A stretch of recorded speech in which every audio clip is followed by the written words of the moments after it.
What you know about the Jedi Order is incomplete. For 10,000 generations, the Jedi have been celebrated as guardians of peace and justice, wielding the Force as protectors of the innocent and defenders of the Republic. But the origins of their power tell a far darker story. Before the Republic, before the Jedi Code, before the very concept of light and dark, the first Force users on the ancient world of Tython wielded abilities so dangerous, so fundamentally devastating, that they were buried beneath millennia of silence, secrecy, and deliberate erasure. This is not a story of heroism. This is a chronicle of terrible knowledge, power so absolute that those who discovered it chose to destroy every trace rather than risk its proliferation. Techniques that could sever entire species from the Force itself. Methods to unravel the fabric of time and causality. The ultimate weapon, the complete annihilation of a being's existence across every plane of reality, erasing them so thoroughly that even the Force itself would have no memory they ever lived. By the end of this documentary, you will understand why the Jedi Masters, the predecessors to the Jedi, made a choice that would define 10,000 years of galactic history. You will discover the 3 forbidden techniques that nearly destroyed civilization before it began. You will learn how the pursuit of absolute power led to the first Force user civil war, a conflict deliberately erased from all records. And you will see how the shadows of these ancient sins still haunt the galaxy, their echoes reaching across millennia to touch even the age of the Empire. This is the forbidden truth the Jedi never wanted revealed. This is the power that was buried. This is why it must never be found again. 36,000 years before the Battle of Yavin, the galaxy existed in a state of profound ignorance. The Republic had not yet been conceived. Hyperspace travel was a dangerous mystery known only to a handful of pioneering species. Most sentient civilizations remained confined to their home systems, unaware that beyond the vast darkness between stars lay countless other worlds, other peoples, other possibilities. The Force, that cosmic energy field binding all living things, was understood only through myth and superstition. Across thousands of worlds, shamans spoke of spirits in the wind. Mystics claimed communion with the energy of life itself. Warriors developed techniques that seemed to defy natural law, moving faster than eyes could follow, sensing danger before it manifested, sometimes even glimpsing fragments of possible futures. But these individuals were isolated, their abilities unexplained, their potential untapped. In the deep core, where stars crowded so densely that space itself seemed aflame with their light, lay a world called Tython. It was an ancient planet scarred by geological upheaval, racked by Force storms of such intensity that they could tear starships from the sky. Tython's surface was a contradiction.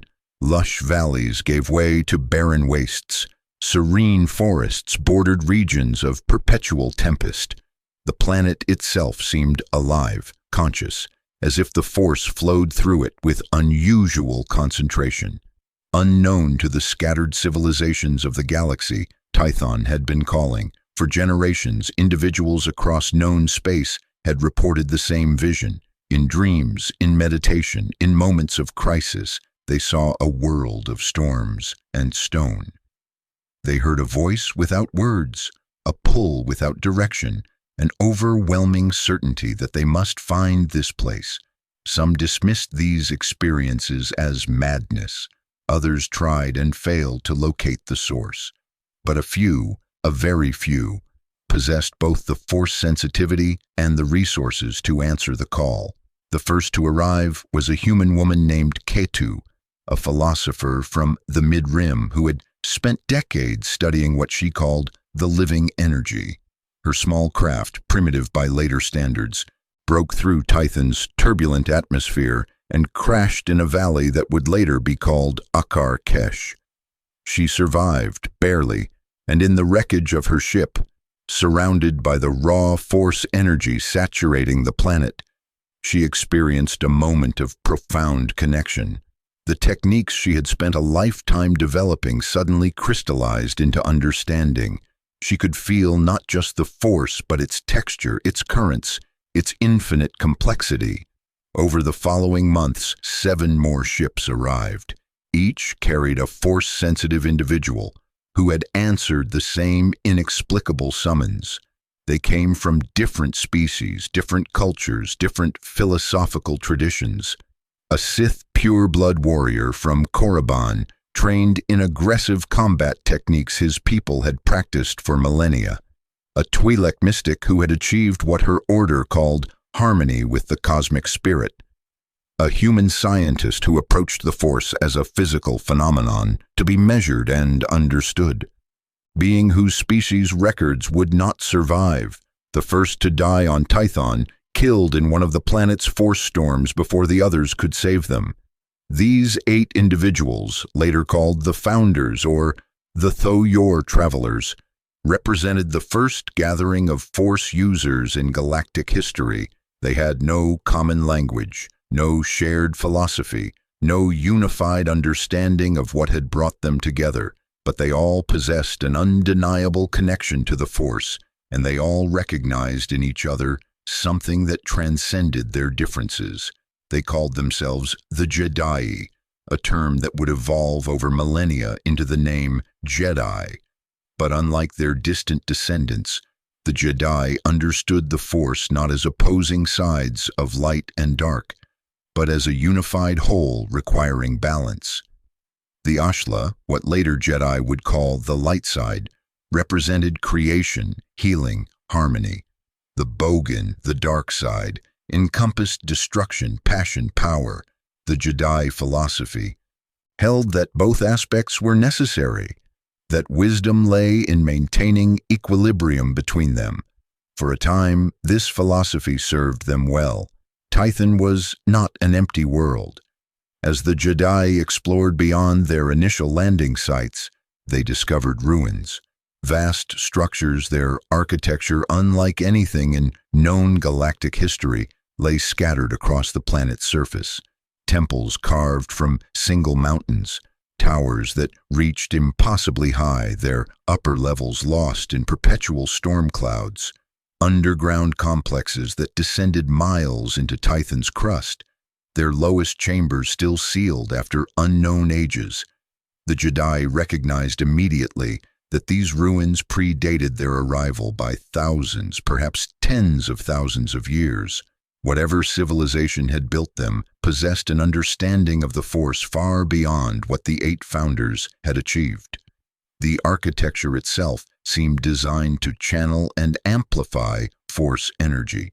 Standing stones arranged in precise geometric patterns created nexus points where the Force flowed with unusual intensity. Certain chambers produced specific effects, enhanced meditation, accelerated healing, even prophetic visions of startling clarity. But it was in the deepest, most carefully hidden chambers that they found the archives.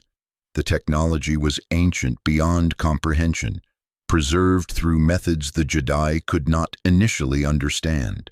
Holocrons, pyramid-shaped devices that could store vast amounts of information and project interactive holograms, filled entire vaults. Crystal matrices containing encoded knowledge glowed with subtle inner light. And strangest of all, organic archives, crystalline growths that seemed to be living repositories of memory, preserving information not in mechanical storage, but in biological structures that had somehow survived millennia. Ketu led the initial exploration of these archives. As the most academically inclined of the Founders, she approached the discovery with rigorous methodology, carefully documenting each find, attempting to translate the ancient languages through comparative analysis and Force-assisted intuition. The work was painstakingly slow, requiring years of effort to decode even basic concepts. What she discovered challenged everything the Jedi believed about the Force. The ancient civilization, they called themselves the Qua, though this name was itself a later interpretation, had not merely studied the Force. They had mastered it to a degree that made the Jedi's accomplishments seem like children's play. The archives contained detailed instructions for techniques the founders had never imagined possible, methods to manipulate matter at the molecular level, restructuring physical reality through will alone, techniques for force healing that could regenerate entire organs, even reverse death if applied quickly enough, combat applications that made conventional weapons obsolete, warriors who could move faster than perception, who could crush starship hulls with focused telekinesis, who could kill with a thought. But these were merely the surface discoveries, the techniques deemed safe enough for general documentation. As Ketu delved deeper into the archives, she found layers of encryption, knowledge deliberately obscured behind complex force-based locks. It took 3 more years to bypass these protections. When she finally accessed the deepest archives, she understood why they had been sealed. The Qua had discovered something they called Ater Magia, a phrase that translated roughly as the black craft or the dark art, though neither translation fully captured the concept's terrible implications. These were not simply dark side techniques, not mere applications of passion and anger. These were fundamental manipulations of the Force itself, methods that violated the natural order so profoundly that using them risked unraveling reality. Ketu gathered the other 7 founders in the deepest chamber of what would later be called the Temple of Knowledge. She revealed what she had found. The holocrons activated, projecting images and information that would forever change the Jedi Order. She showed them techniques that could unmake civilizations, powers that could reshape entire planets, and 3 specific abilities that the Qua had deemed so dangerous they had not merely hidden them, but had left explicit warnings, knowledge that should never be pursued, no matter the cost, no matter the need. The first was called Vong Sense, the second, Temporal Severance, the third, Anima Annihilation. As Ketu explained each technique, as the other founders witnessed the holocron demonstrations and read the ancient warnings, a terrible realization spread through the group. They had found knowledge that could elevate them to godlike power. They had also found knowledge that could destroy everything they hoped to build. The debate that followed would last for months and ultimately split the Jedi Order into factions that would war for decades.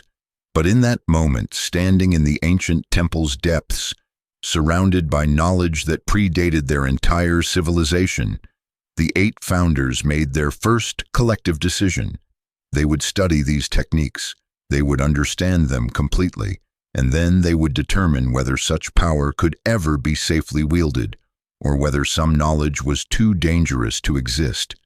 That decision, made in good faith and with noble intentions, would lead directly to catastrophe.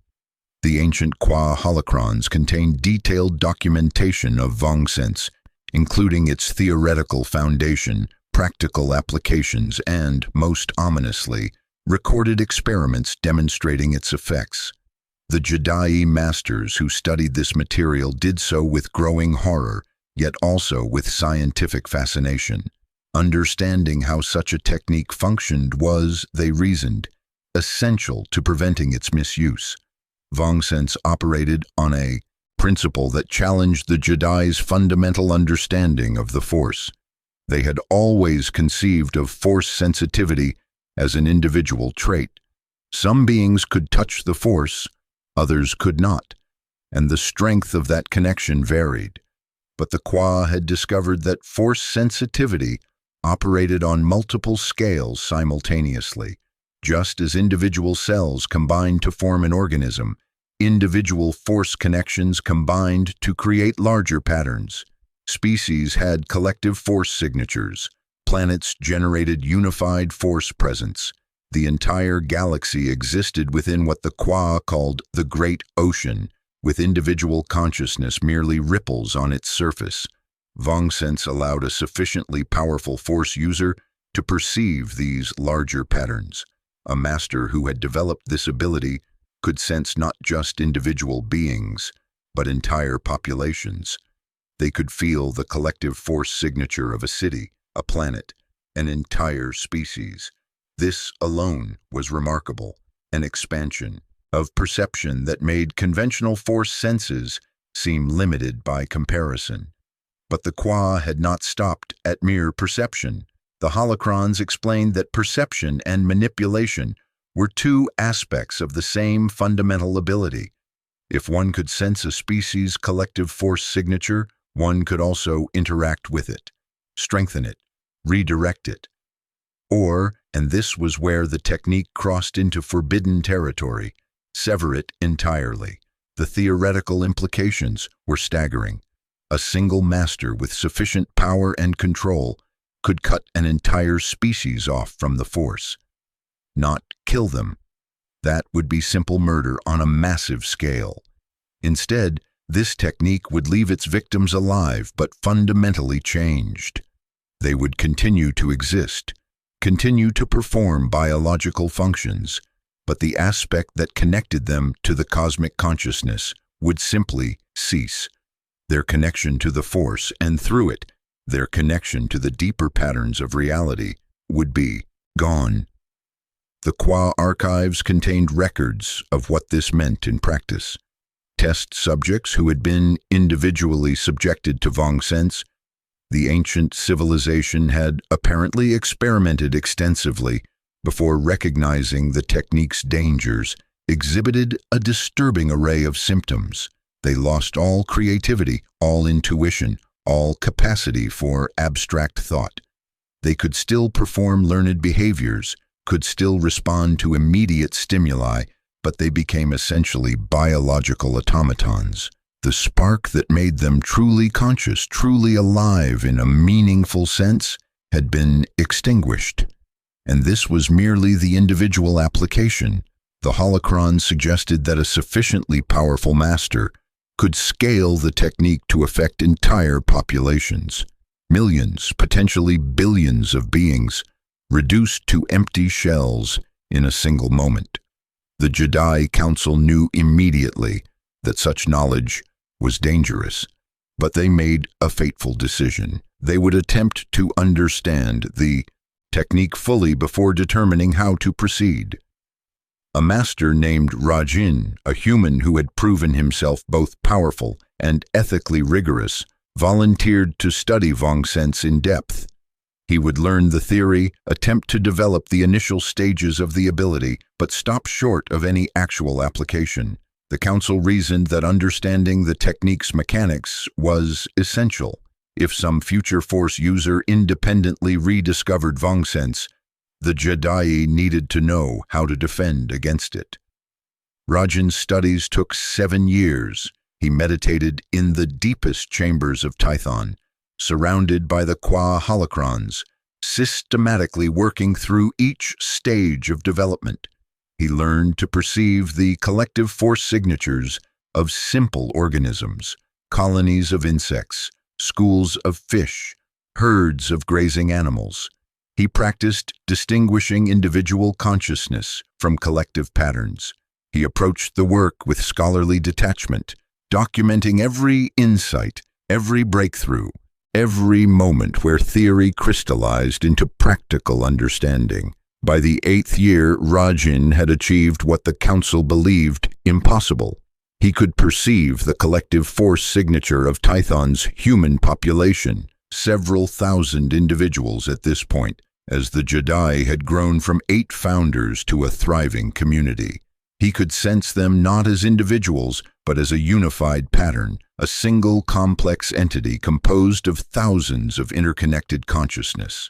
And then, inevitably, he pushed further. The disaster occurred without warning.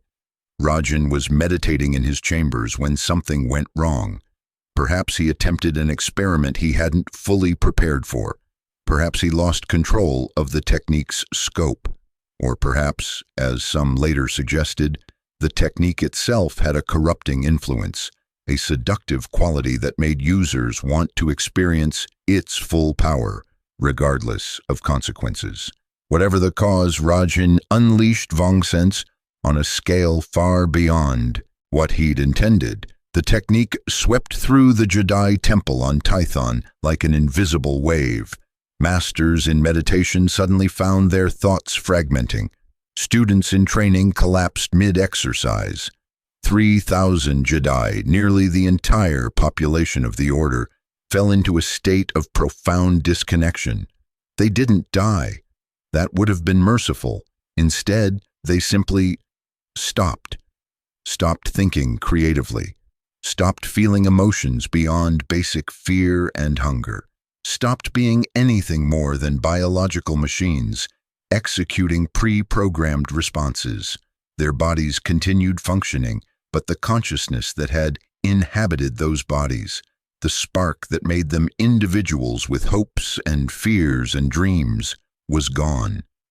The few masters who had been off-world during Rajin's experiment returned to find a temple full of the living dead. Ketu was among them. Now elderly, having dedicated her life to Jedi scholarship, she walked through halls filled with her former students and colleagues. They looked at her with empty eyes. They responded to direct commands with mechanical precision. But when she asked them about their thoughts, their feelings, their memories, she received only blank stares. Rajan himself had been closest to the epicenter. The backlash of his own technique had struck him with full force. The council found him in his meditation chamber, catatonic, his mind trapped in a loop of repeating the same 10 seconds of experience over and over. They could not wake him. They could not reach him through the force. He was as lost as those he had accidentally doomed. The council faced an impossible choice. 3,000 Jedi were effectively brain-dead, their higher consciousness severed from the force so completely that no healing technique could restore them. Keeping them alive required constant care. They had to be fed, clothed, guided through basic functions. They were children in adult bodies, forever trapped in a state of non-being. After months of agonized debate, the council made a decision that would haunt the Jedi Order for generations. They gathered all 3,000 victims in a deep meditation chamber. They used ancient Qua technology to preserve their bodies in a form of suspended animation. And then they sealed the chamber, placing guards to ensure no one ever disturbed them again. The victims of Vongsense would remain in stasis, neither truly alive nor mercifully dead, for thousands of years. Some chambers were still intact during the Old Republic era, discovered by explorers who couldn't understand what they'd found. Rows and rows of preserved bodies, their blank eyes staring at nothing, eternal monuments to forbidden knowledge. And in that moment, standing in the sealed chamber before 3,000 empty shells that had once been vibrant, living beings, Ketu made a vow.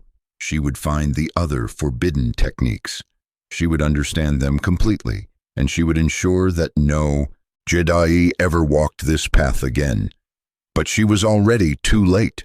Another master had begun studying the second forbidden technique, and its consequences would prove even more catastrophic. The second forbidden technique, documented in the Qua archives, operated on principles that seemed to violate physical law. The Jedi had always understood the Force as existing within time, past, present, and future, flowing in orderly progression, with Force visions occasionally offering glimpses of what might come. But the Qua had discovered something far stranger. The Force itself existed outside conventional chronology. From the Force's perspective, all moments were simultaneous. Past, present, and future were merely different positions in a four-dimensional landscape that the Force encompassed entirely. This revelation suggested a terrifying possibility. If the Force transcended time, and if a Force user could align their consciousness with that transcendent perspective, they might be able to manipulate temporal flow itself. The technique the Qua had developed, temporal severance, did exactly that. It allowed a practitioner to disconnect objects, locations, or even living beings from the natural progression of time. This wasn't time travel in the conventional sense. The affected subjects didn't move through time, but rather became unstuck from it, existing in localized bubbles where temporal flow followed different rules. The Qua archives contained extensive documentation of experimental applications. Objects placed under temporal severance existed in a state of permanent stasis, not frozen in the conventional sense, but literally outside time's progression. Plants placed in temporal stasis didn't freeze or decay. They simply stopped experiencing time entirely. From their perspective, no time passed at all. From an outside observer's perspective, they became unchanging fixtures immune to entropy, aging, or any form of temporal progression. But the Qua had pushed far.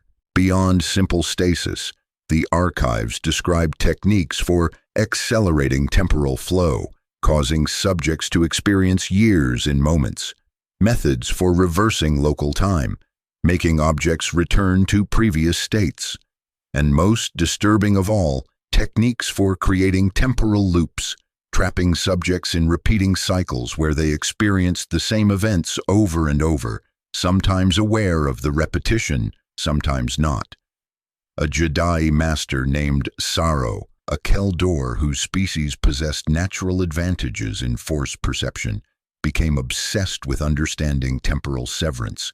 In the aftermath of the Vong-Sense disaster, while the Council focused on damage control and ethical debates, Saro worked in isolation, convinced that temporal manipulation could solve problems that conventional force techniques could not address. His journals, discovered centuries later, reveal a mind gradually losing touch with conventional reality. He wrote about experiencing moments out of sequence, about perceiving time as a physical dimension he could navigate. He described experiments with small objects, successfully placing them in temporal stasis for brief periods. He grew increasingly confident in his understanding, increasingly certain that he could control aspects of reality that had always been considered immutable. And then he decided to test the technique on himself. Saro's experiment took place in a sealed chamber deep within Kaleth, one of Tython's major temples. He documented his preparations meticulously, explaining that he would place himself in accelerated temporal flow for what would subjectively feel like one day, allowing him to experience deep meditation and study that would objectively take only minutes.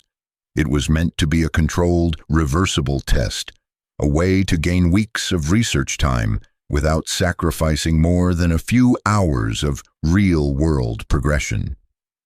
When the Jedi Council broke into his chamber 3 days later, concerned by his absence and the strange energy readings emanating from the sealed room, they found something that defied understanding.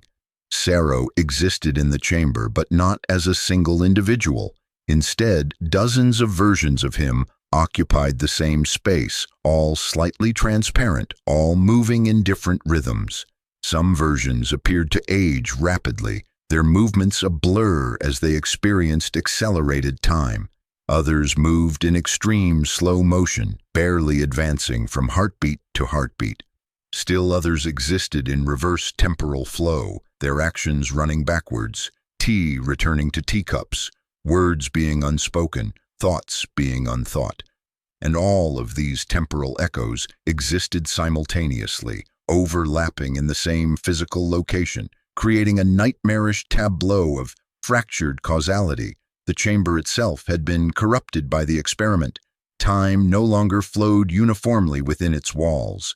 The council members who entered experienced profound disorientation. They would take a step and find themselves back where they'd started, having somehow moved backwards through their own timeline. They would reach for objects and watch them age to dust in their hands. They would speak and hear their words arrive before they'd been said. creating paradoxical conversations where responses preceded questions. At the center of this temporal chaos sat the original Saro, or what remained of him. His body existed in a state of quantum superposition, simultaneously young and old, alive and dead, experiencing every possible timeline at once. His mind, subjected to impossible strain as it tried to maintain coherence across fractured temporal flows, had shattered into fragments. Each temporal echo contained a piece of his consciousness, aware of the others but unable to communicate, unable to merge, unable to end the torture. He was, in the most literal sense, lost in time. The Council had no idea how to help him. They consulted the Qua archives desperately, searching for some reversal technique, some way to restore normal temporal flow. But the ancient records were clear. Temporal severance, once applied, was extraordinarily difficult to undo.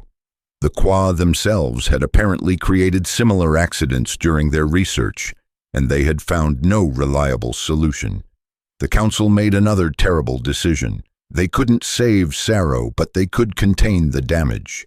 Using techniques derived from the archives, they erected a force barrier around the chamber, not to keep things in, but to isolate the temporal distortions from the rest of Tython. The chamber became a sealed pocket universe, its broken chronology quarantined from normal space-time. Saro remained trapped within, experiencing eternal torment across infinite temporal iterations. The chamber was marked with warning symbols and locked with the most powerful force barriers the Jedi could create. It would remain sealed for over 20,000 years until explorers from the Old Republic era accidentally breached it and unleashed temporal anomalies that took years to recant. But the damage extended far beyond a single chamber. Saro's experiment had created ripples in Tython's temporal fabric. Across the planet, anomalies began appearing. Zones where time moved faster or slower than normal. Areas where cause and effect became unreliable. Locations where past and future bled through into the present. The Jedi mapped these temporal scars, marking them as forbidden zones. Some anomalies were minor, a grove where plants aged backwards, growing younger over time until they regressed to seeds.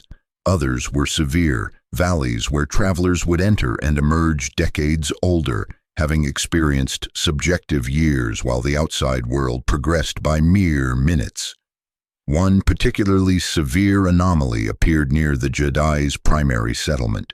A region roughly 100 meters across became completely unstuck from linear time. Objects entering this zone didn't merely experience accelerated or reversed time.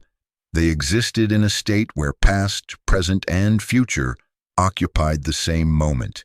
Explorers who ventured inside reported meeting their own future selves, watching events before they occurred, experiencing memories before the events that created those memories had happened. Several Jedi went mad from exposure to this zone. The human mind, evolved to experience time linearly, couldn't cope with causality operating in multiple directions simultaneously.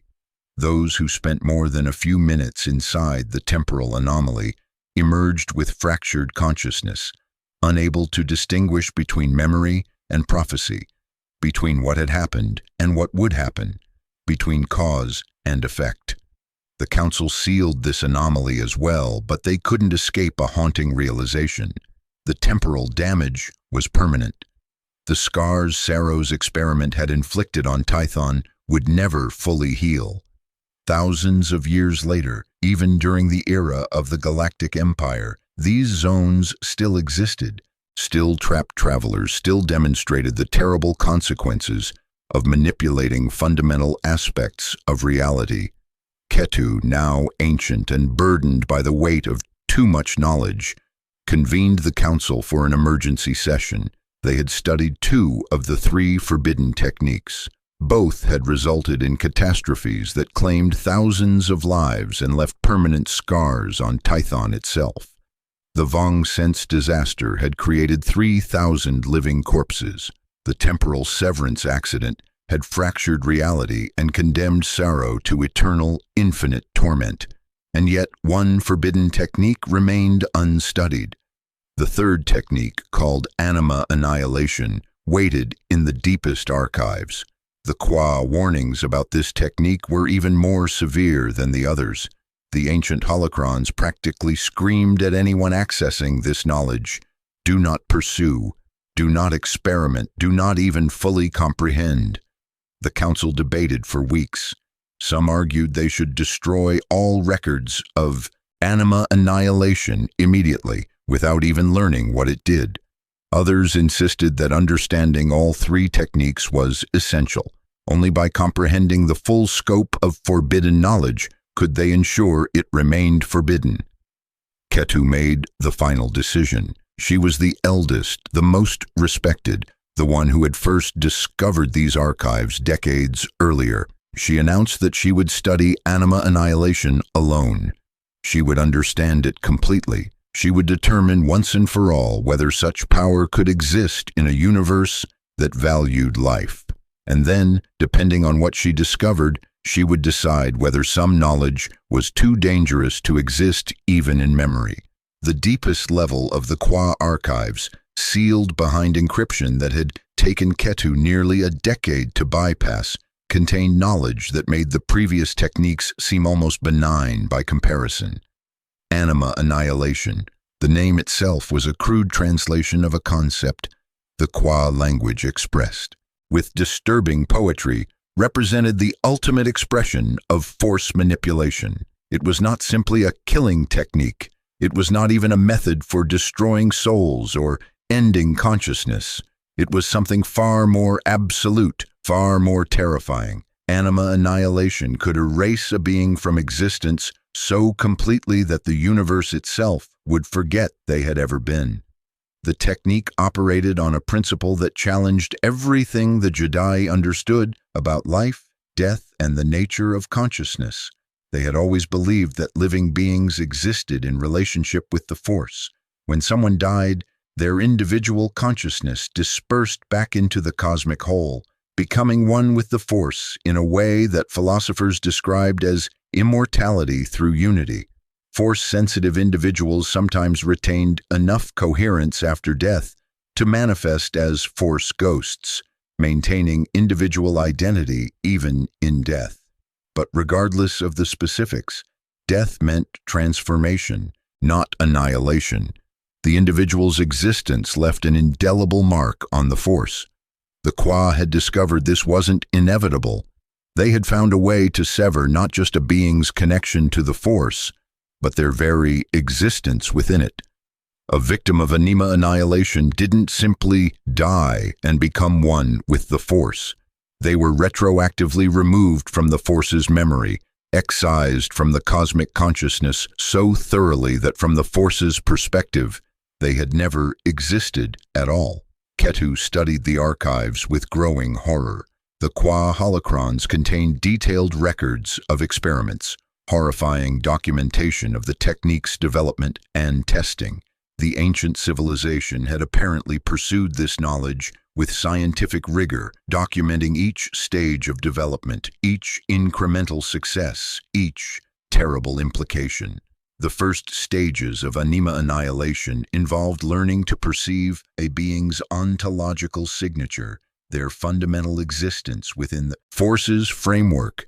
This was different from sensing their presence or their emotions. It was perceiving their essential reality, the metaphysical fact of their existence. The Qua had developed meditative practices that allowed practitioners to distinguish between a being's physical presence, their consciousness, and their ontological existence within the universal Force. Once a practitioner could perceive ontological signatures, they could learn to manipulate them. The technique involved reaching into the Force at a level deeper than life or death, deeper than consciousness or matter, and grasping the very fact of a being's existence. And then, here the Qua records became almost apologetic, as if the ancient researchers knew they were documenting something monstrous. The practitioner would simply delete that existence. The holocrons showed demonstrations, test subjects, apparently willing volunteers, though the ethics of this seemed impossibly compromised, were subjected to anima annihilation. The recording showed individuals in meditation chambers surrounded by observers. A master would perform the technique. There would be a moment of intense force disturbance, like reality itself flinching, and then the subject would simply cease. Not die, cease. One moment they existed. The next moment they had never existed. The physical body would collapse, its organizing principle suddenly absent, but more disturbingly, the force itself would have no record of the individual. Masters attempting to sense the victim through the force would find nothing, not death, not absence, not even a void where the person should be. Just nothing, as if no one had ever been there. Most disturbingly, the recording showed that observers retained their memories of the victims. This created a paradox that apparently drove several Qua researchers mad. They could remember individuals who, according to the Force itself, had never existed. They possessed memories of interactions that, from the universe's perspective, had never occurred.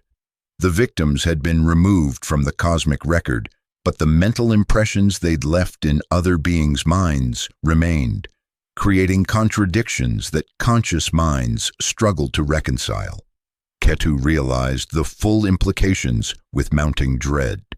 A being subjected to anima annihilation wouldn't simply die and fail to become one with the Force. They would be erased so thoroughly that any hope of continued existence as Force ghosts, as echoes in the Force, as influences on future events, would be impossible. They would suffer what ancient philosophers had always claimed was impossible: true, absolute, final extinction. The Qua records included theoretical discussions of the technique's ultimate applications. Could it be scaled up, like Vongsense? Could entire species be ontologically annihilated, removed from existence so completely that the universe would reorganize around their absence? Could historical events be unmade, their causal chains disrupted so thoroughly that present reality would shift to accommodate the erasure? The archives suggested the Qua had attempted to answer these questions, and then, abruptly, the records ended. The last entry was a warning, written in the most emphatic terms the ancient language could express. We have looked into the void beyond existence. We have found that the void looks back. This knowledge corrupts all who possess it. The technique of anima annihilation must be forgotten completely. No record should remain. Any who read this should destroy it immediately and submit to memory erasure regarding what they have learned. But of course, the Qua hadn't destroyed their own records. They had sealed them, encrypted them, hidden them away for future Force users to find. Perhaps they believed such knowledge, however terrible, shouldn't be lost entirely. Or perhaps they had simply been unable to bring themselves to destroy the culmination of so much research. Ketu sat in the archive chamber for 3 days, not moving, barely breathing, processing what she had learned. She was now, quite possibly, the only living being in the galaxy who fully understood all 3 forbidden techniques. She knew how to sever entire species from the Force. She knew how to break time itself, and she knew how to erase beings from existence so thoroughly that the universe itself would forget them. The weight of that knowledge was crushing. On the 4th day, Ketu made a decision. She would test anima annihilation once, not on a person. She would never inflict such horror on a sentient being. Instead, she would use herself as the channel and a simple plant as the subject. She needed to know, with absolute certainty, that the technique worked as described. Only then could she make an informed decision about what to do with this knowledge. She prepared carefully. She documented her intentions in sealed records. She informed the council of what she planned, though she didn't reveal the technique's full details. And then, in a private meditation chamber, she performed anima annihilation on a small flowering plant that grew in a pot before her. The experience was nothing like the Qua holocrons had suggested. The moment she successfully executed the technique, the moment she reached into the ontological framework and erased the plant's existence, she felt the force itself recoil. It wasn't a metaphor or a subjective experience. She felt the cosmic consciousness flinch, as if in pain, as if something precious and irreplaceable had been torn from it.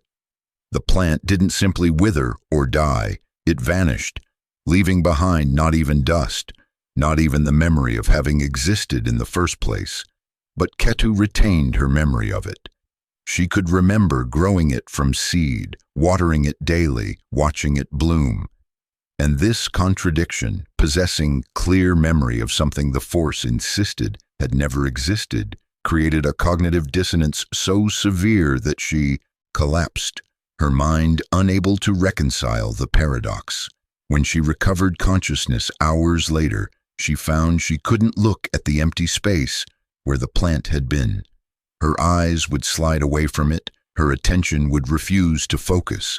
Some part of her mind, the part that operated through Force connection, insisted there was nothing there to see, had never been anything there.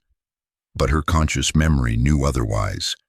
The experience lasted only minutes, but it felt like hours of psychological torture, her mind at war with itself, memory fighting Force perception, consciousness fragmenting under the strain of impossible contradiction. And in that moment of fractured awareness, Ketu understood something the Qua records hadn't made explicit. Anima annihilation didn't just destroy its target, it corrupted the Force itself, creating permanent paradoxes, leaving scars on the fabric of reality that could never heal. The technique violated natural law so profoundly that the universe itself became slightly less coherent, slightly less real with each application. She had performed it once on a plant, and the psychological trauma was severe enough that she spent weeks recovering. The Qua, according to their records, had used it on sentient volunteers multiple times. The archived recordings Ketu had watched, she now realized, documented not just the technique's effects on victims, but its corrupting influence on the researchers themselves. The Qua civilization had apparently collapsed not long after developing anima annihilation.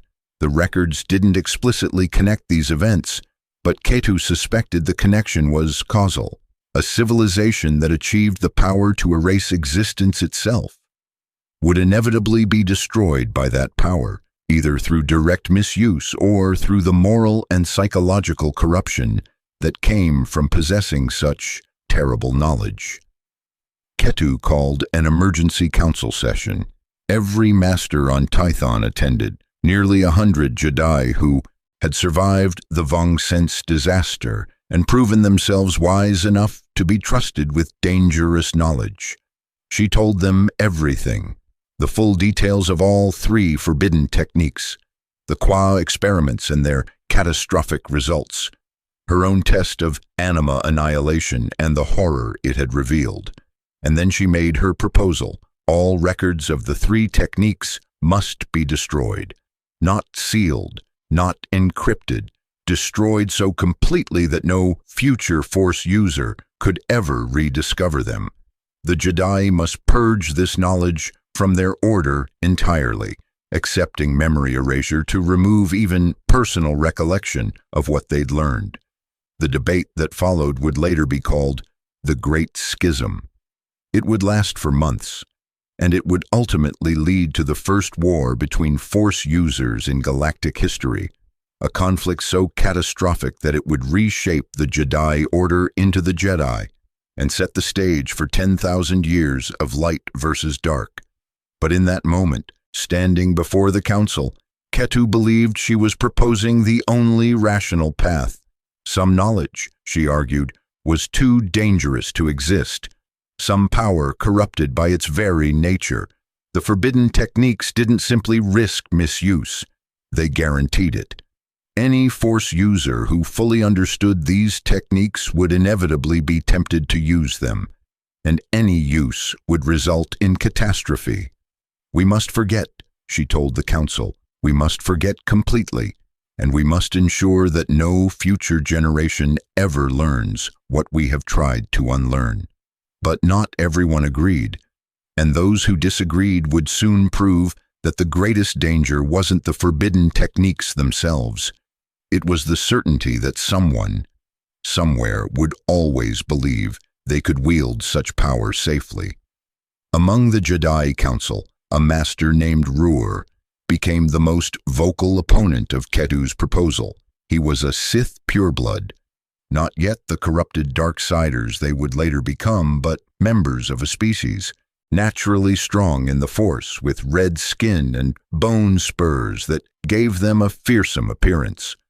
Ruhr possessed both exceptional Force ability and a brilliant strategic mind. He had been among the first generation born on Tython after the Founder's arrival, and he had dedicated his life to Jedi philosophy. But his philosophy fundamentally differed from Ketu's. Ruhr argued that destroying knowledge, no matter how dangerous, was antithetical to everything the Jedi represented. Balance between Ashla and Bogan, between light and dark, required understanding both fully. Hiding from dangerous truths didn't eliminate those truths. It simply ensured that when someone inevitably rediscovered them, they would do so without guidance, without ethical framework, without the wisdom that came from understanding why such power should be restricted. You propose we deliberately blind ourselves, Ruhr told the Council during one heated session. You suggest we cripple future generations by denying them knowledge that might one day prove essential. What if the galaxy faces a threat that can only be countered by these techniques? What if some dark force emerges that understands these powers while we remain ignorant? You're not proposing wisdom, you're proposing cowardice. The argument resonated with many Jedi. The Order had always valued knowledge, had always pursued understanding even of dangerous subjects. The Bogan, the dark aspects of the Force, wasn't something they rejected, but something they balanced. Why should forbidden techniques be any different? A faction formed around Ruhr. They called themselves the Ordu Aspectu, which translated roughly as the Order of the Ancient Way. They argued that the Jedi's original purpose, seeking balance through complete understanding, required preserving the forbidden knowledge, not destroying it. They believed that with proper ethical training and philosophical grounding, masters could study these techniques without corruption. Ketu recognized the argument's appeal. In another context, under different circumstances, it might even be correct. But she had performed anima annihilation. She had felt the Force itself recoil. She understood in a way that words couldn't convey that these techniques were fundamentally different from other dark side powers. They didn't simply risk corruption, they were corruption, violations of natural law so severe that comprehending them changed the comprehender. The Council remained deadlocked for months. The debate became increasingly bitter. Personal relationships fractured. Masters who had been colleagues for decades found themselves on opposing sides of an unbridgeable philosophical divide.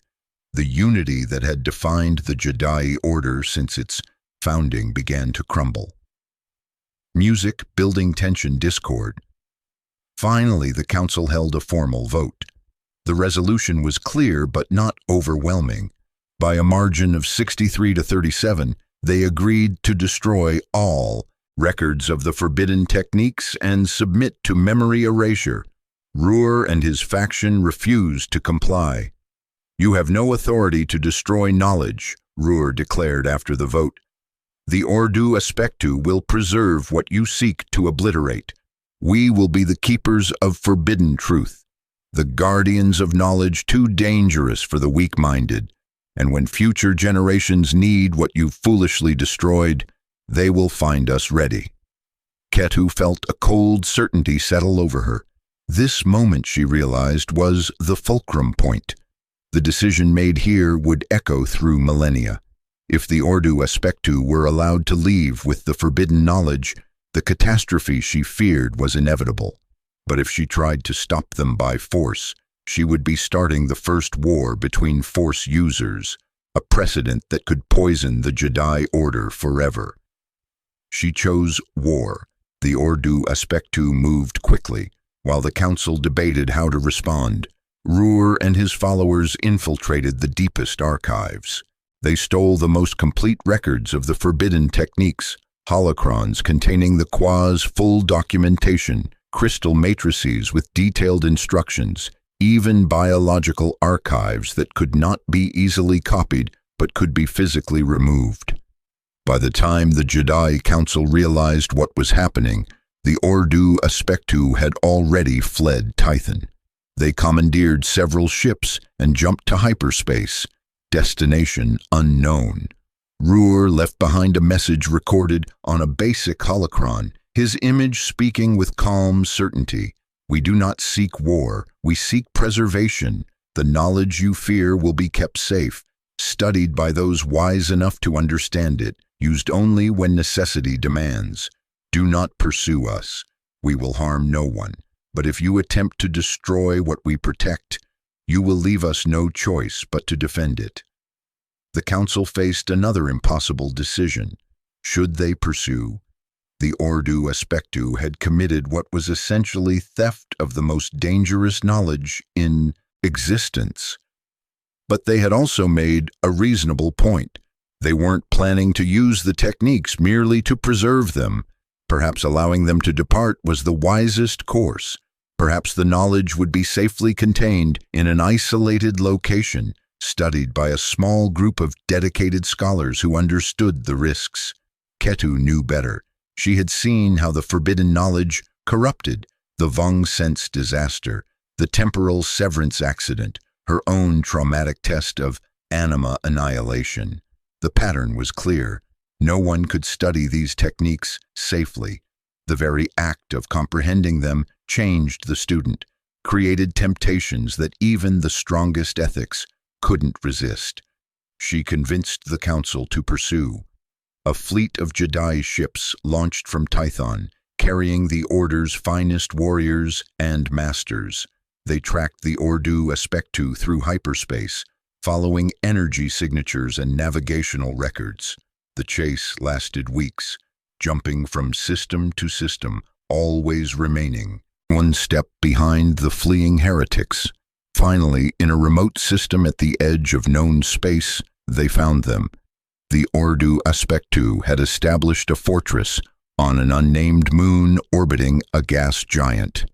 The location was strategically chosen, far from major hyperspace lanes, surrounded by gravitational anomalies that made navigation treacherous, defendable against attack.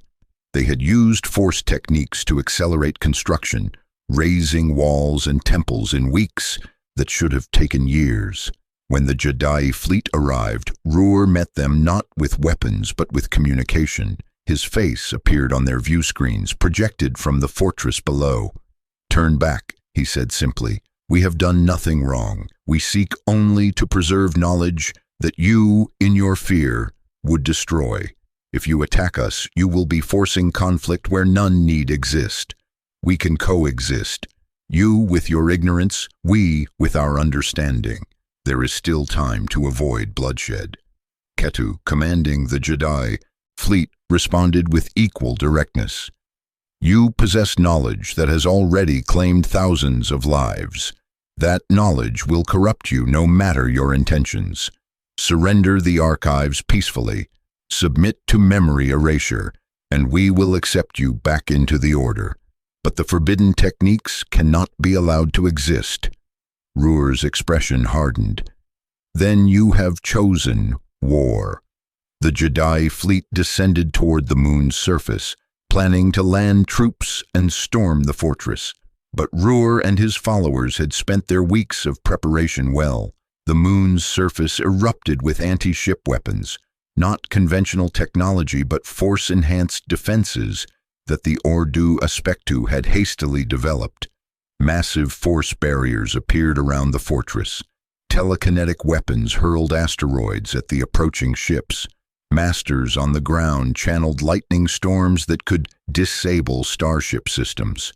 The Jedi fleet took casualties immediately. 3 ships were destroyed in the opening moments. Others sustained heavy damage and were forced to retreat to orbit. The landing force that managed to reach the surface found themselves facing defenders who fought with desperate intensity. And then the situation became infinitely worse.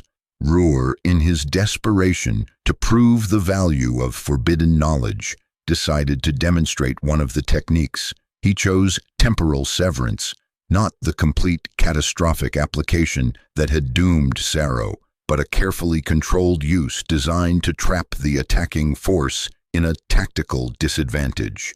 He created a localized time loop around the primary battlefield. The effect was precisely controlled, exactly what Ruhr intended. The Jedi ground forces, numbering about 200 warriors and masters, suddenly found themselves experiencing the same 5 minutes of combat over and over.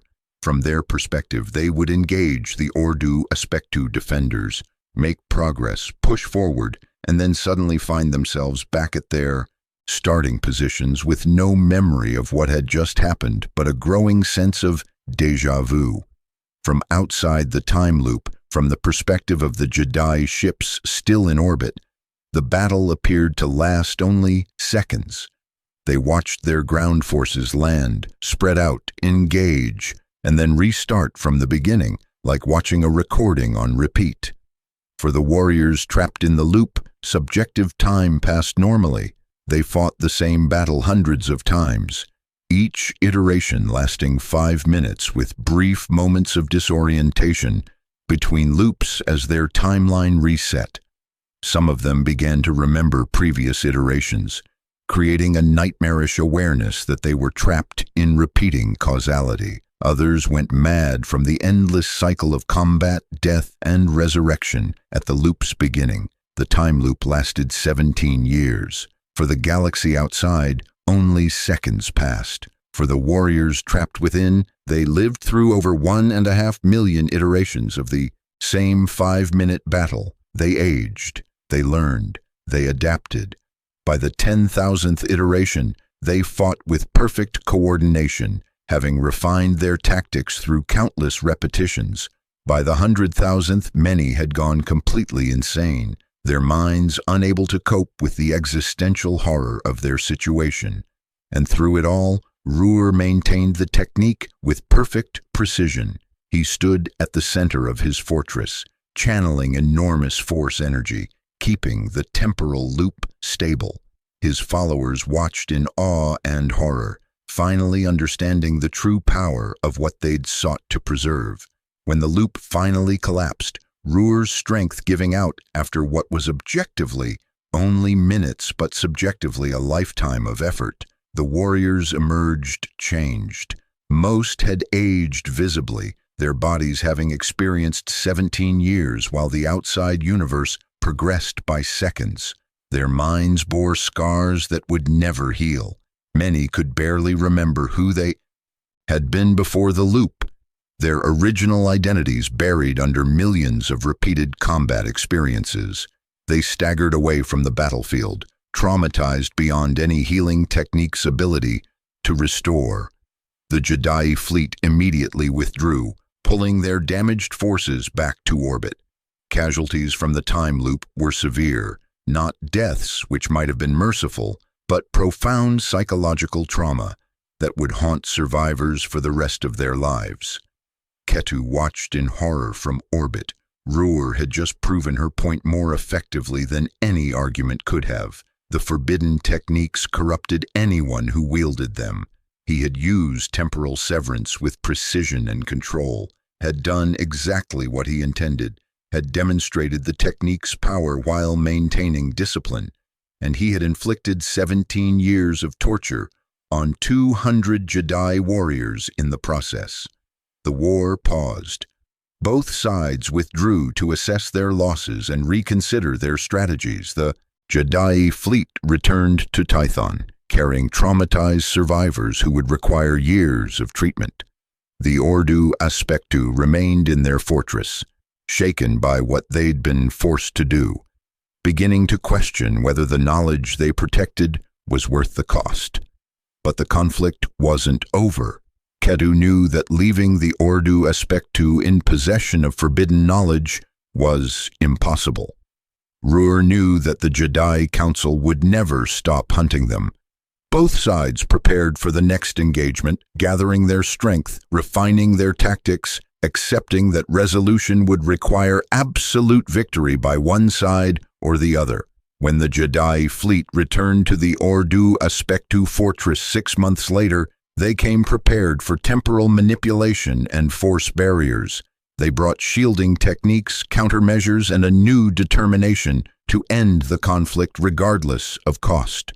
The second battle would be even more catastrophic than the first, and it would end with a catastrophe that would create a permanent scar on the galaxy, a wound in the Force itself that would persist for thousands of years.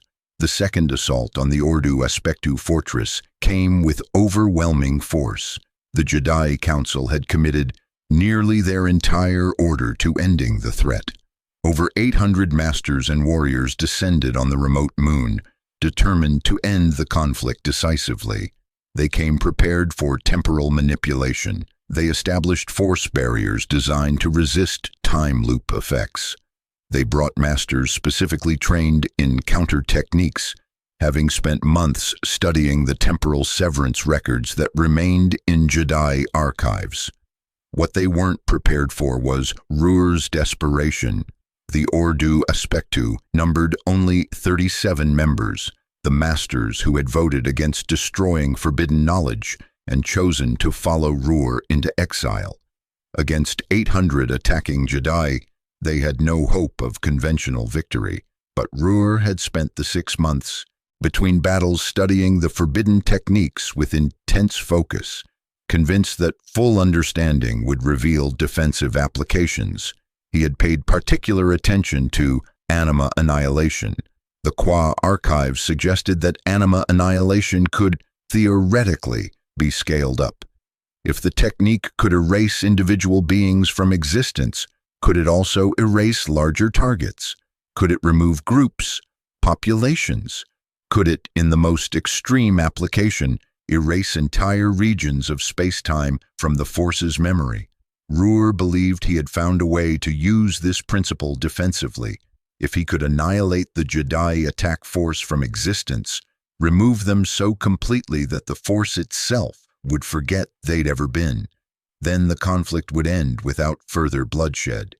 From the universe's perspective, the attacking fleet would simply have never existed. The war would be over because one side would have been retroactively unmade.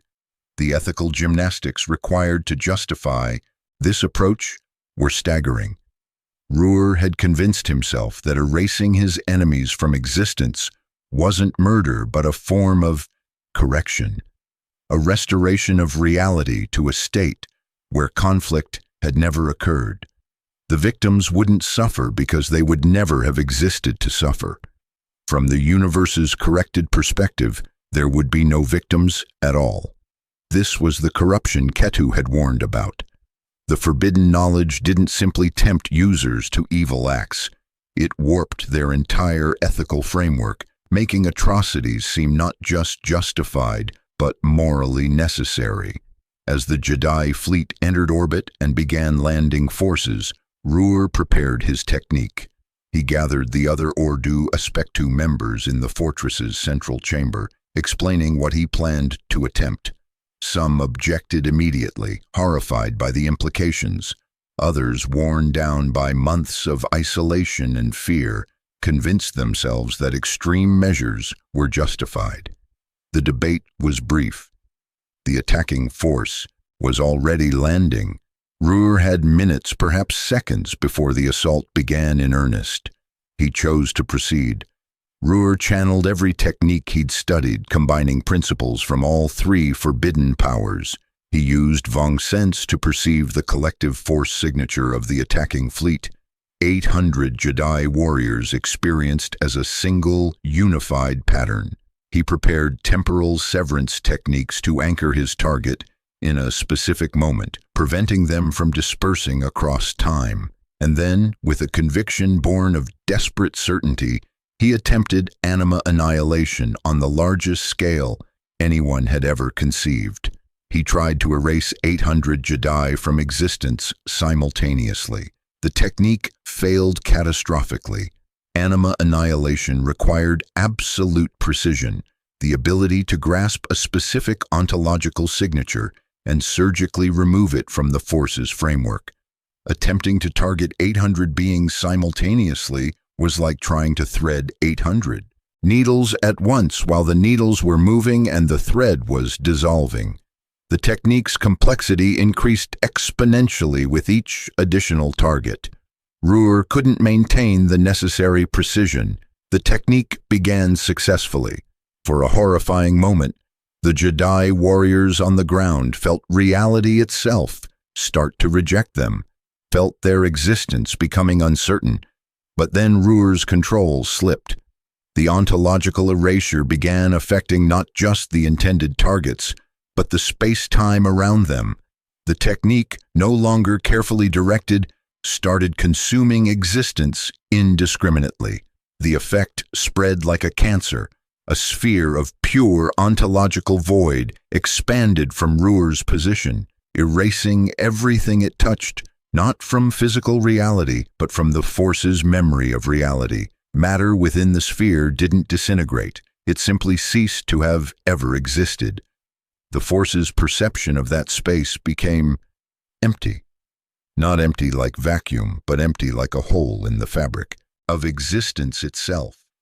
The sphere grew rapidly, consuming the Ordu Aspectu fortress, the battlefield, the warriors on both sides. Ruhr himself, standing at the epicenter, had time for one moment of absolute horror as he realized what he'd done. Then he too was caught by the expanding void. His existence erased, his consciousness scattered across fractured timelines, as both anima annihilation and temporal severance effects interacted in ways never intended. The Jedi ships in orbit watched through their sensors as a region of the moon's surface simply stopped existing. A perfect sphere, roughly 2 kilometers in diameter, became a wound in reality. Sensors reported contradictory data. The region existed as physical space, but not as force space. It was there, but also had never been there. It was a scar on the universe itself. The void sphere stopped growing after consuming most of the Ordu Aspectu fortress and roughly 300 Jedi warriors. The expansion halted not because anyone stopped it, but because the technique simply ran out of energy, its effect dissipating like ripples from a stone thrown in a pond. What remained was what would later be called the Void Scar, a permanent wound in the Force itself. The surviving Jedi withdrew immediately, pulling back their forces and establishing a perimeter around the affected region. Initial attempts to enter the Void Scar failed catastrophically. Masters who approached the boundary reported overwhelming sensations of wrongness, of reality being fundamentally broken. Force connections cut off abruptly at the sphere's edge. Life itself became tenuous. Masters who ventured too close found their bodies beginning to shut down as the very ontological foundation that supported living consciousness became unstable. Ketu arrived on the next supply ship, now ancient and frail, but still commanding. She approached the Void Scar as close as her failing strength allowed, reaching out with force senses to understand what Ruhr's failed technique had created. What she found defied description. The Void Scar was a region where the Force simply didn't exist. Not diminished, not weakened, completely absent. In normal space, the Force connected all living things, flowed through all matter, served as the foundation for consciousness and life. Within the void scar, that foundation was gone. The space existed as a pocket of reality that had been orphaned from the cosmic consciousness, cut off from the very energy that made existence meaningful. Physical matter within the sphere remained, paradoxically. The moon's surface, the ruins of the fortress, even the bodies of those caught in the effect still existed as physical objects, but they existed as empty husks, divorced from any force presence. Explorers who managed brief incursions reported structures that looked normal but felt profoundly dead. Not dead like corpses, dead like they had never been alive, like the very concept of life had no meaning in that space. Most disturbing were the victims, the 300 Jedi and 37 Ordu Aspectu who had been caught by the effect, existed in a state beyond death. Their bodies remained within the void scar, preserved by some quirk of the failed technique. But their consciousness, their very existence, had been fragmented across multiple ontological states simultaneously. Ruhr himself was found in the center of the void scar, his body preserved in the ruins of the central chamber. But his consciousness was trapped in a nightmare state, created by the interaction of anima annihilation and temporal severance. He experienced his own erasure from existence repeatedly, across infinite timelines, simultaneously dead and alive, existing and non-existent, his awareness fragmented into countless shards, each experiencing a different version of the ultimate horror. He was conscious. The explorers could sense fragments of his awareness trapped in eternal torment, but he couldn't be saved. His existence had been shattered so completely that reassembly was impossible. He remained suspended in the moment of his own ontological annihilation, experiencing it forever, unable to die because he had already been erased, unable to live because his existence was no longer coherent. The Jedi Council faced a terrible decision. They couldn't restore the void scar. The damage was permanent, a wound that would persist as long as the universe existed. They couldn't save Ruhr or the others trapped in that horrible state. Their consciousness had been too thoroughly fragmented. All they could do was contain the damage. Ketu proposed a solution that demonstrated both wisdom and cruelty. They would use Ruhr's fragmented consciousness as a guardian. Through careful force technique, they would bind what remained of his awareness to the void scar itself, making him an eternal sentinel. Anyone attempting to enter would face the psychological horror of encountering Ruhr's tortured presence, a warning more effective than any barrier.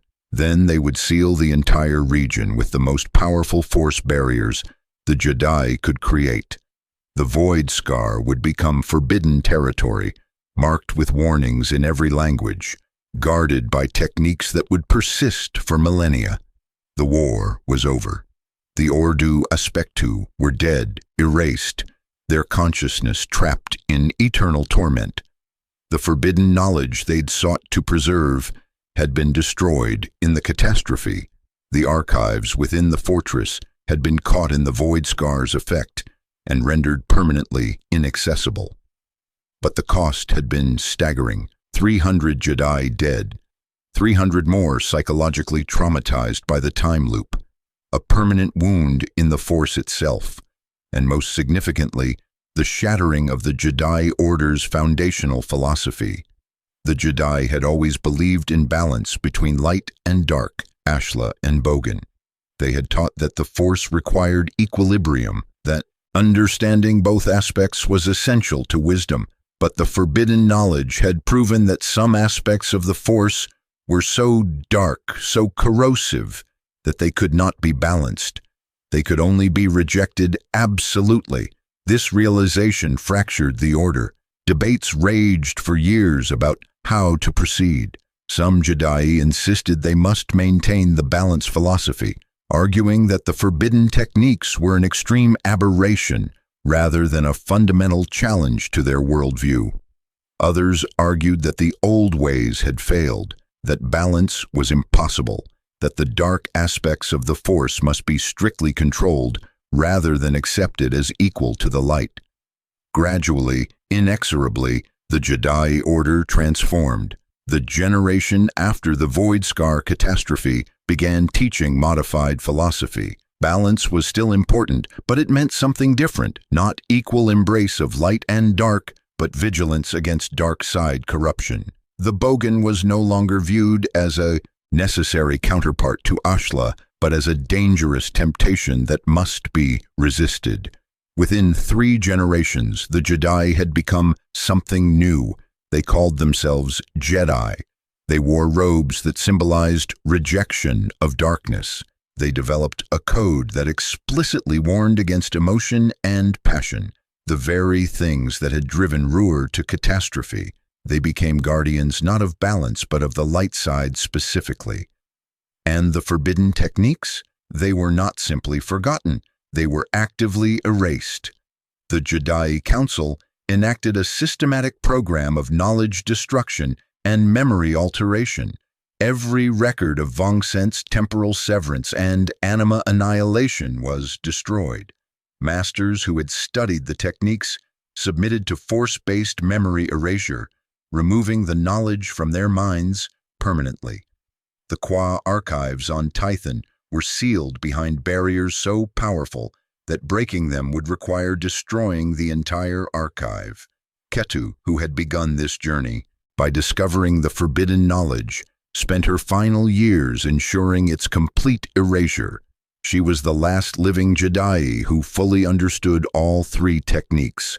When her health began failing, she requested one final procedure: complete memory erasure of everything related to the forbidden powers, to be performed just before her death. The Council granted her request. In her final moments, with her memories of decades of study systematically removed, Ketu experienced a strange peace. She couldn't remember exactly what knowledge she'd fought to destroy, but she remembered that it had been terrible, that its erasure was necessary, that she had done the right thing. She died knowing the galaxy was safer for her choices, even if she could no longer remember why. The Void Scar persisted. 10,000 years after the catastrophe, explorers still occasionally stumbled upon it. The region remained a dead zone in the Force, a pocket of space where the cosmic consciousness had no presence. Ships passing too close experienced navigation failures. Force-sensitive individuals approaching the area reported overwhelming discomfort, sometimes even physical illness, as their bodies reacted to the ontological wrongness. The Jedi Order, descended from the Jedi but drastically transformed, maintained knowledge of the Void Scar's existence but not its origins. Records simply described it as an ancient Force anomaly, dangerous and poorly understood. The Old Republic-era Jedi sent occasional research missions to study it, never quite understanding what they were examining. And Ruhr remained, in a sense, trapped as eternal guardian. His fragmented consciousness, bound to the Void Scar through techniques that even their creators barely understood, continued experiencing his own obliteration across infinite iterations. Explorers who ventured too close reported sensing a presence, a feeling of being watched by something that was simultaneously pleading for mercy and warning them away. Some described hearing whispers in languages that predated known civilization, all saying the same thing: do not enter, do not seek, do not remember. But the forbidden techniques themselves seem to have been successfully erased from history. The systematic knowledge destruction conducted by the late Jedi and early Jedi ensured that no written records survived. The memory erasure program removed the knowledge from living minds. Within a few generations, the techniques were gone from conscious history, relegated to myth and legend. Except they weren't entirely gone. Throughout the millennia that followed, echoes of the forbidden knowledge surfaced in unexpected ways. Certain dark side techniques that emerged during the Old Republic era bore suspicious similarity to Vong-Sense principles, though simplified and less dangerous. The ability to drain force energy from entire areas to create zones of force darkness where lightsiders could not operate. These bore the hallmarks of the ancient technique without its full power. Similarly, temporal severance echoes appeared throughout Sith history. Various dark side practitioners attempted to manipulate time, usually with disastrous results. The Sith Lord Darth Andedu, who lived 3,000 years before the Battle of Yavin, supposedly developed techniques for temporal awareness that let him perceive future threats. The method was apparently based on fragments of ancient knowledge he'd discovered in ruins on Prakith, ruins that might have been built by Qua descendants. And anima annihilation had perhaps the most disturbing legacy. Several Sith techniques developed over the millennia seemed to approach similar principles without quite achieving the original's terrible power. Darth Nihilus during the Old Republic era could drain entire planets of life and force energy. Victims of his power became what survivors called wounds in the Force, beings whose connection had been so thoroughly severed that they existed as ontological holes. The technique wasn't identical to anima annihilation, but the philosophical foundation seemed eerily similar. Most scholars dismissed these connections as coincidence. The Sith developed terrible powers throughout their history. Some similarities to ancient techniques were inevitable, but a few historians studying patterns across millennia suspected something more deliberate. Perhaps the knowledge hadn't been as thoroughly destroyed as intended. Perhaps fragments survived in hidden archives, waiting for rediscovery. Perhaps the Jedi Council's efforts to erase the techniques had simply ensured that when they were rediscovered, they would be rediscovered by those least equipped to understand their dangers. The true legacy, though, wasn't in rediscovered techniques. It was in the transformation the forbidden knowledge had forced upon the Jedi Order itself. The ancient Jedi had believed in balance, in understanding both light and dark as necessary aspects of the Force. The conflict over forbidden knowledge had shattered that philosophy.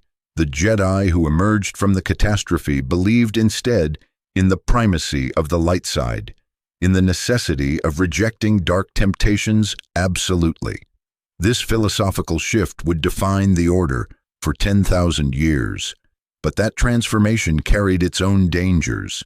By rejecting all dark side knowledge, by refusing to understand the aspects of the Force they deemed evil, the Jedi made themselves vulnerable to what they didn't understand. When Darth Sidious manipulated the Jedi Council's limited comprehension of dark side techniques, when he hid a Sith Empire beneath the Republic's foundations, while the Jedi remained willfully ignorant of such possibilities, he exploited weaknesses that the Jedi's original balance philosophy would have prevented. The forbidden knowledge, in being erased, had created blind spots that would eventually prove catastrophic. Ironically, the Jedi, masters who destroyed the forbidden techniques to protect the galaxy, might have inadvertently set the stage for the galaxy's fall. If the Jedi of the Clone Wars era had possessed even a fraction of the ancient Jedi understanding, if they had known what Vong-Sense could do or how temporal severance functioned, they might have recognized echoes of those principles in Sidious's plans. They might have understood the danger earlier. But they didn't. They couldn't. The knowledge had been erased too completely, and so 10,000 years of carefully maintained ignorance culminated in the Jedi Order's destruction, not because they knew too much, but because they knew too little. The void scar still exists in the galaxy far from the major hyperspace lanes. The moon where it formed orbits its gas giant in eternal silence, its scarred surface marked by a perfect sphere where reality itself has been wounded. Ships traveling the unknown regions occasionally detect the anomaly, note it in their star charts, and move on, attributing it to unexplained phenomena that the galaxy is full of. Ruhr still suffers there, his consciousness fragmented across infinite temporal iterations, forever experiencing the moment of his own ontological annihilation. He has been trapped for over 30,000 years. He will remain trapped as long as the universe exists. He is the eternal price paid for seeking knowledge that should never have been found. The lesson the Jedi learned is the lesson every civilization must eventually face. Some knowledge is too dangerous to exist, not because understanding it is inherently evil, but because possessing it inevitably leads to its use, and its use inevitably leads to catastrophe. The forbidden techniques of the ancient Force users weren't forbidden because they were Sith powers or because they represented some cosmic evil. They were forbidden because they violated the fundamental structure of reality, because using them created wounds that could never heal. And yet the question remains, did the Jedi make the right choice? By destroying the knowledge, they prevented countless catastrophes, but they also created the philosophical rigidity that would eventually doom their Jedi descendants. They traded immediate danger for long-term vulnerability. They saved their generation by potentially dooming future ones. Perhaps there was no right choice. Perhaps the discovery of the forbidden techniques was itself a test that no civilization could pass perfectly. The Kwa who first developed them apparently destroyed themselves in the process.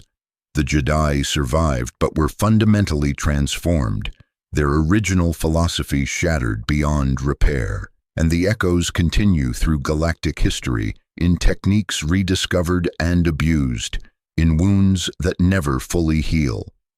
Somewhere in the deep core, on a planet called Tython, in archives sealed for 30 millennia, the original Kwa holocrons still exist.